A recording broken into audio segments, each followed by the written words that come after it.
তথাপি ছোৱালীজনী কিন্তু ল'ৰাটোক বৰ ভাল পায়। এতিয়া নদীৰ কাষত মানে গা ধুবলৈ গৈছে ছোৱালীজনী, আৰু ল'ৰাটোৱে এটা ল'ৰাৰ লগত আনৰ লগত খেলি আছিল। তাই চকুৰে ইংগিত দিয়ে, তাৰমানে বিহুটোলৈ যাবা, তাতে লগ তোমাৰ মনৰ কথা কয়।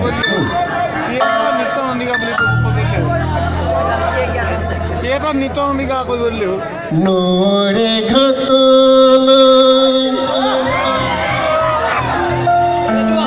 চেনেহী আহিছে,